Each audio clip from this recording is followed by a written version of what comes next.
Welcome to Mindfulness Manufacturing. My name is Trevor Blondeel. Spending 25 years in manufacturing, I discovered the real impact they have on turnover, communication, and the ability to manage change is how we show up. That's the essence of emotional intelligence. In each episode, we bring a guest or message to expand your skills, engage your people, and grow your organization. So let's jump in.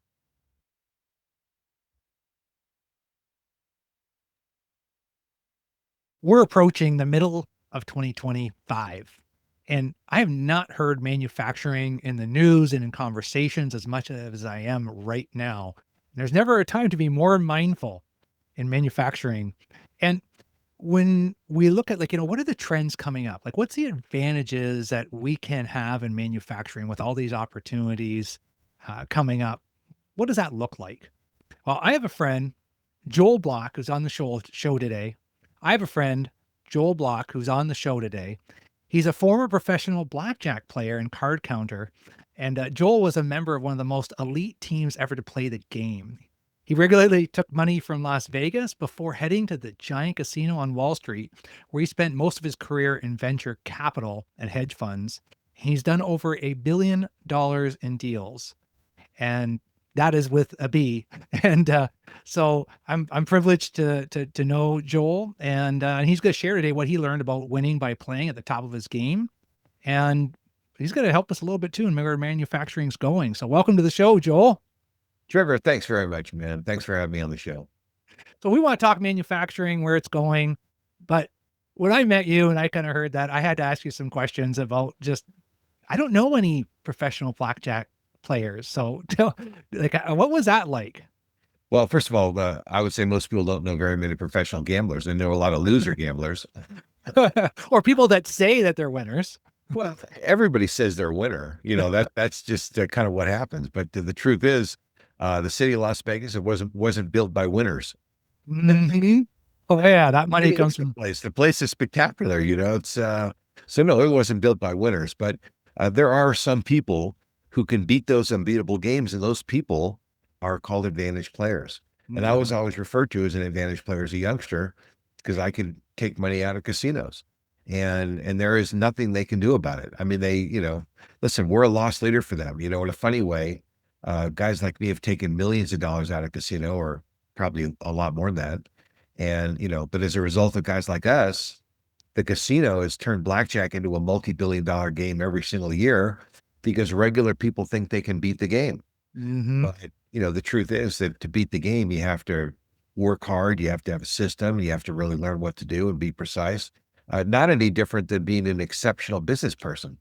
And so, although I played early in my career and spent the rest of my life in venture capital and hedge funds in that giant casino on Wall Street, that's um, the whole metaphor that I use for business people is really being a professional investor at the top of your game. And the whole blackjack thing is really just a metaphor for great success and advantage play and killer strategy. And that's what I'm about. So just like people go to a casino that want to be successful, there's a lot of people that go to Wall Street and want to be successful.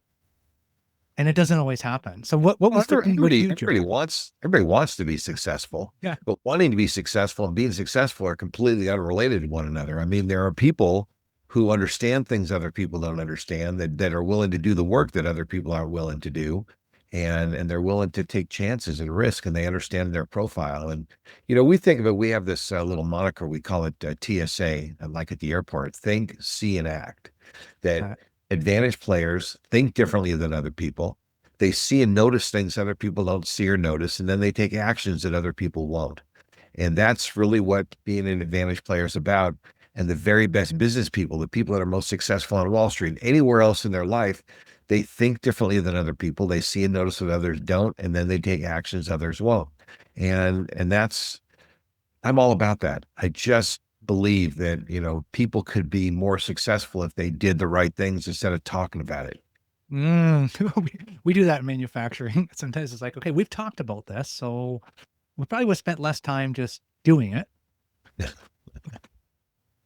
We end up in these circular conversations. Joel, you're a wonderful keynoter, and I got to see you this year, and we've known each other for a few years. But I took a ton of notes, and would definitely recommend our listeners to see you do a whole keynote. We got less than 30 minutes today.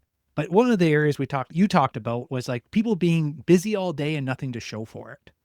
And so you hit the audience pretty hard with that. Yeah. And You I know, and I, I see that in manufacturing.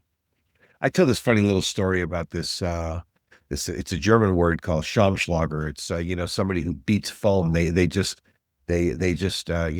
stir up the bubbles in the bathtub. And at the end of the day, they get out of the bathtub, they turn around and all the bubbles are gone. And that's kind of what people are. It's, the audience is laughing, but it really does sink in because they all realize that, God, I wonder if I'm a Schaumschlager. I wonder if I'm somebody who just, makes the bubbles in the bathtub. And then when I get out of the bathtub, all the bubbles are gone and I just burn up my whole day. An executive from a Fortune 500 company after a keynote one time raise his hand and say, you know what, we're the breeding and training ground of Schaumschlagers everywhere. But, I mean, how many people hide under their desk for 30 years and never get anything done? They just hope nobody ever bothers them. And uh, that's okay. I mean, listen, that's what average people sometimes do, but that's not what advantage players do. And advantage players are people who, they eat what they kill. They're busy. They're taking advantage of opportunities. They're creating opportunities. Problems are not problems. They're potential opportunities. And they just see the world in a different way. And it's not about being ridiculously optimistic, although I think that advantage players tend to be more optimistic than other people because things tend to go their way more often than other people. And why do they go their way? Well, when you plan and you organize and you take the steps that are necessary, things tend to go your way. That's how life works. And that's why our whole company motto is that for advantage players, winning is inevitable. And that's just a fact of life. I knew I didn't win every hand. Maybe I'd win 52 out of 100 hands. But that little edge that I had for two, and then knowing when to push the money to the front of the table, uh, gave me enough edge that I could make pretty good money. And Mm. that's how it works in cards, and that's how it works in life. And that's really, what. And let me tell you. I just want to say one thing. The reason I want to do this podcast with you, I have been very disturbed over the last many years that American manufacturing is really hurting. Mhm. And we've outsourced so much stuff. I mean, right now we're talking about bringing a lot back, which I'm thrilled about, but it has bothered me greatly that we have outsourced so many jobs and we've just given away so much of what belongs to the United States to other countries. It's just not a smart move for us. And I'm just delighted that that's happening. I'm delighted when I can help manufacturing companies to be the best they can be because medium-sized manufacturing operations who don't have the resources for Bain, McKinsey, and these other giant Mhm. companies. I want them to get the best advice that they can get, and somebody like me is able to help them in ways that they may not be able to help. So that's part of what I want to do this with you for. Awesome. Thanks, Joel. And and I know that you have a care for manufacturing, and it is, part of the roots for us of for Canada and for the US, because I go back and forth being a dual citizen. And when you look at a higher level leader, because you're doing these big deals, you see the people at the top. And, with manufacturing, there's some basic blocking and tackling, like just there's systems and structures. We know how to manufacture in North America. Like we know there's systems, there's processes, and it's just this, I don't know how to say it, wishy-washiness of like, yeah, we're supposed to be doing these meetings and we're supposed to follow up and we're not, or we don't follow this procedure. And then the people at the top that are running the factory are trying to get people to follow that. And I see it consistently, Joel, where they're just unable to get them to do what they want them to do. So I have my kind of model that I've built around how we got to help people think different to act different. We can't just tell people what to do. That's a core message of my book. But what are you seeing like when you work with advantage players and you see people that are thinking different? How do you get people to shift that? Here's what's interesting is that people tend to think, oh man, all these companies are doing great and our company's terrible. I hate to tell you, every company is a little bit broken. Some are more broken than others, but even the greatest companies have room for improvement. And you can't beat yourself up because there's room for improvement. Just work on the improvement, instead of beating yourself up over it. So I tend to work with more executive level people, senior manager people, and we tend to work on strategy more than tactical, operational kinds of things. Uh, and I tend to work with the top 10% of people in an organization. Uh, what's ironic is that most uh, training and most services are rendered to the middle and the bottom. And Mhm. maybe that's because the people rendering the services, that's the level that they're the most comfortable at. I mean, I'm most comfortable with senior salespeople, senior executives that are doing strategic initiatives, because these are the people that I've spent my career with. And, listen, I spent my life in the boxing ring with some of the toughest business people in America, uh, Fortune 500 CEOs and Wall Street traders and attorneys and accountants and some of these really tough guys that are very seasoned. Women too, by the way, women are awesome advantage players. I've spent my life with these people and really understand how advantage play works. And advantage play is really about, outrunning, outgunning, outboxing, outfoxing some of these people. And, not using manipulative tricks, but just by being smarter and being more aware of what's going on the table. And that's what I share with our clients is how to do that, is how to have better strategy, how to have better success. And, these top 10% of the people, these are people that are pretty motivated to go to even the next higher level. And my goal is to make them 1 or 2% better. Because if you can make your best people 1 or 2% better, the sky's the limit. You can make your middle people 50% better, and it's not going to make that much difference. But you make your top people just a little better, and your place is going to blow up, and go to the moon. And that's really awesome. And that's what we do. So your question is a little bit about motivation. The people we deal with don't tend to have that kind of motivation. They tend to be self-motivated. They don't always have the skills, and they don't always have the sensibilities about how exactly to get where they want to go. Their enthusiasm is almost gets in their way. But those are the things that we help them to deal with. Okay, so but I've been working with factory managers, general managers, owners that are motivated and still struggling to become that higher level player. And what I'm seeing, Joel, is that, you talked a lot about the strategy, right? And I think that what I see is that sometimes they don't see what you might see, right? They're kind of like almost in the business, just trying to get through that day driving because you want to hit those numbers. Manufacturing is very much on those numbers that day. And they're maybe not thinking of like, uh, be curious. Like, okay, so if we're supposed to be doing these procedures, if we should be running production this way, if the results should look like this, if I do have people that at that high level that are motivated, then what's missing? Because you talked about that in your keynote about being curious. Part of what's missing is that if you're so deep in the weeds, of course you can't see what's going on, but you need to deliberately calendar time away from being in the weeds so you can think about it. And you need to be with people who are going to bring out the best in you, whether Mm, that's advisors, peers, being part of some kind of a network group, where you're talking to other people who are really doing the same thing and having the same kinds of issues as you. You have to pull yourself out of it. And there are very specific tactical strategies.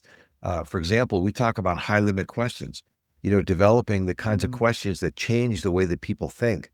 And, I've got a bunch of great questions. For example, whenever I see a fact pattern, somebody says, well, here's a problem, or here's a set of issues that we need to, understand. So here's, the president is doing all these things, whatever, it doesn't matter what it is. I'll always come back and say, so what's the impact of that? And then it kind of moves us to the next level. And then we talk about the impact, and then I'll say, okay, so what's the impact of that? And that's how we talk about predictive logic. That's how we predict the future. One thing card players are really good at is kind of knowing what card's coming next. I always have a good sense about that. And I know that in business too. I have a pretty good sense about what cards are coming next. And I'm rarely surprised because I think through the impact of this and then this and then this. And once I've understood the impact, then I can say who wins and who loses. Who are the people that are going to benefit from this situation, the impact of the situation, and who are people that are lose. So uh, I happen to personally think manufacturing is set for the biggest boom that it's seen in 100 years since the Industrial Revolution. I'm telling you, it's, with these tariffs, and I know that we like to be evergreen, but we have to talk about it for a second. Uh, with these tariffs that are on the table and the president having secured commitments of 7 or 8 trillion, and we don't exactly know the number, but just understand, just think for a second, what's the impact of $7 or 8 trillion? Every city in America, every big city is going to be building factories.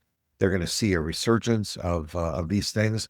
Um, High skilled blue collar workers, concrete layers, painters, iron workers, tile layers, carpet people, whatever all the people are, framers, Yeah. all these different people are going to be getting very high paid, very exceptional jobs. I mean, these people are going to do fantastic. And then think about the next layer. Caterpillar's going to need make more tractors and earth movers, and they're Mhm. going to have to hire all sorts of people. I think our economy, particularly the manufacturing sector, is set for something we've never seen before. And I just hope companies are ready for it. They need services from guys like you, Trev, because they are going to see activity like they've never seen before. What I see on the horizon, and this is kind of what I do is, I look at the world. I don't believe the media. I think the media's got their own agenda. In fact, I sold one of my companies to a Fortune 500 media company. I know the media business very well, Yeah. and it's very disappointing how they operate. But I'll tell you that they have an agenda, and their agenda does not line up entirely with telling the truth the way that we all would like to hear it.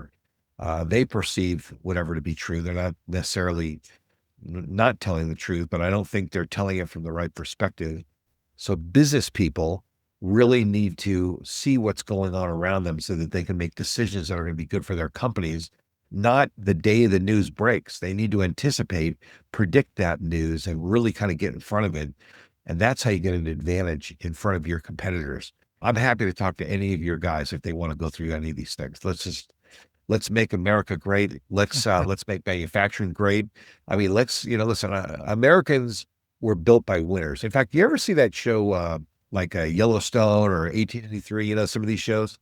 This country was settled by the absolute toughest people, the grandfathers and grandmothers that settled this country. Our ancestors were the toughest, most incredible people. And I think we've kind of lost that spirit. And I think that spirit's on the way back. And let me tell you, when all that money starts pouring into this economy, uh, it's going to come back for sure. Yeah. And I think the same's gonna happen in Canada, right? Like, I mean, we're a lot of land and not many people. But what I've said in the past, sometimes when the US swings one way, we kind of lean towards it. And I go back and forth, and I see shortages of those people you're talking about right now, especially electricians, controls techs, millwrights, welders. Like, these are people that, get ready. So right now, I think it was the US stat, there was 400,000 vacant jobs right now in manufacturing. So as far as like the advantage player getting ahead of it, I mean, that's got to be a focus for us, right? Like, how are we going to get that next generation of saying, hey, you know what? You can have great money and a great career in these trades. Well, let me tell you something. I don't think it's a coincidence that we're having a lot of problems with higher education. I am very unhappy with the state of higher education and the way colleges operate. Colleges have become a business. Instead of just servicing children, I get it, they got to make money, but it's become a business, and they've talked everybody into thinking that they need to go to college. Everybody doesn't need to go to college. Some people go to college. That's fantastic. Engineers, accountants, whatever, fantastic. But not everybody wants to be that. It is incredibly noble, and it is a very, very high paying environment for people to drive tractors and bulldozers. And in fact, who doesn't love watching those guys work? I mean, Absolutely. you ever watch any of those, videos on the internet about those guys that are picking up things with those buckets? I mean, on a bulldozer thing. Guys are like artists. It's like their own hand they're moving things with, Mhm. and we need those people. So as we're having problems with higher education, more people are going to go to vocational school. Mhm. The manufacturing and building construction sector is going to need those people. So I think that there's actually a lot of symmetry in what's going on. That we're having trouble at the university level. It's going to push people into vocational school. The vocational schools kids are gonna come out ready to do all the things that we need just when the 7 or 8 trillion pours into the economy. And this isn't borrowed money, by the way. This is corporate money coming from all over the globe, not just from United States companies. So all the way around, I'm just poised for a really good economy coming up here pretty quick. Yeah, that makes sense, Joel. Like if you think about more of that vocational, and if we can get the people that are coming out of high school, right? I mean, you talk about compound interest. You can start making money very early in your career. Not like me, came out of university and I had to figure out what was I going to do with this degree, and we can get rolling. And at the same time, what I've been working a lot on is just making a desirable place to work. Like, hey, these are good people to work with. You get held accountable. Like, there's a lot of responsibilities in trades, but at the same time, you got your autonomy. You're growing. It's skilled. It's a good place to be around. You know what else is fun, Joel? Is winning. I'm all about winning, man. That's the display that I am all about winning. And to me, that's the goal in every situation. Some people in America tend to think that, especially younger people, that winning is not nice. There's something wrong with winning, but there's a winner on Dancing with the Stars, and there's a winner on American Idol in every football game and baseball game and basketball game and playoff game. There's always a winner. So why can't there be winners in business and winners in our society? And you know what? There are. And when we go back to valuing those people, let me tell you something. Trev, the answer to your question before, how do you motivate people? If you get them to see that they're an important piece of the team, that their contribution matters, and it doesn't matter if they like doing the contribution or not, but everybody needs to know that their contribution is important, because if it wasn't there, the team would fall apart. There are some positions on a baseball team that are more fun than others. They're more high profile. But you know what? That doesn't make, listen, the pitcher is a more high profile deal. But if you don't have a good outfielder, that pitcher's job doesn't matter how good he does, because it just all goes down the drain. So that's how we have to get people to think in business. I love the sports metaphor. I've been in the sports business. I have sports publications. And I really think the way that sports does it is a really good metaphor for how business works. I love that about it. Yeah, yeah, and then that goes back to your high level talks of just like what is the strategy? What's the vision here? Like, and how do you fit into this? Yeah. And just stepping back and having a few of those more conversations, and that's what I'm seeing in manufacturing right now. It's Let's just talk. Let's talk about vision for a second, because yeah, vision, in my opinion, one of the very most important components of a great leader. In fact, I think that's what separates leaders from managers. Managers, get people to do things and they move them around, but leaders really get them pointed in a certain direction. And to mhm, me, that's the really big difference. And if you don't have some vision about where your company's going, with some imagination, it's very difficult to get people excited. People get really excited. That's why people like working for startups.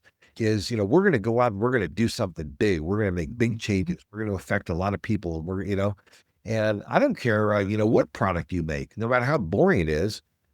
There is a vision out there that will excite people about being part of your team. And you have to find it. That's your job as the leader, is to go find that excitement and instill that in your people. And when you're talking about motivating people, if people are lacking motivation, it's partly because they don't see the vision. They're mhm. not being drawn to something. They're being pushed. They're not being pulled. And I think that you have to have both working in place. That's a YouTube short right there. That's gold. Joel, what else would you want to leave the manufacturing leader that's driving into work right now, whether it's the owner or whether it's a supervisor? What do you want to leave them thinking about? You know what? This country needs you. They need you to be successful.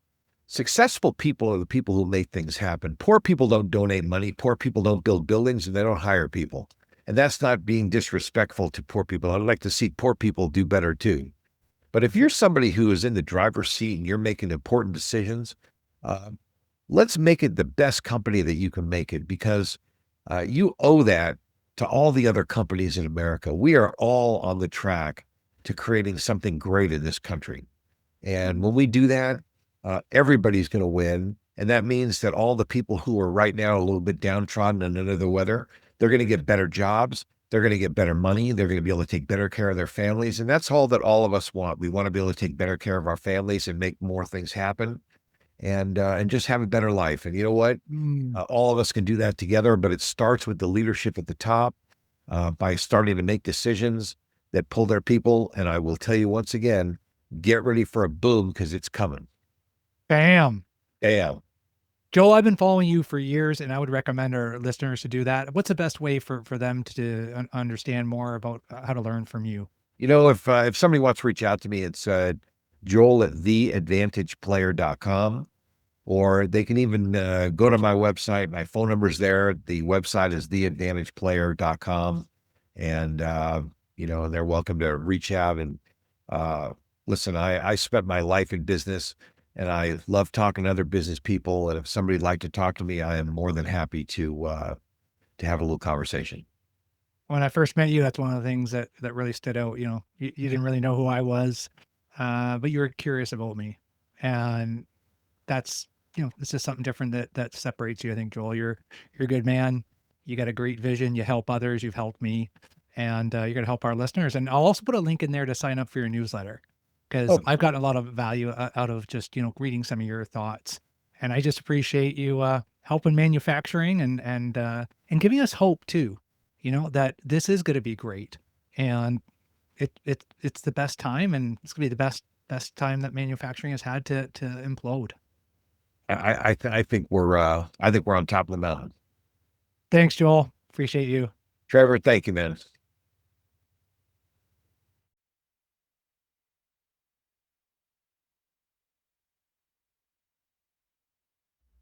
Hey, folk. Appreciate you taking the time to join us today.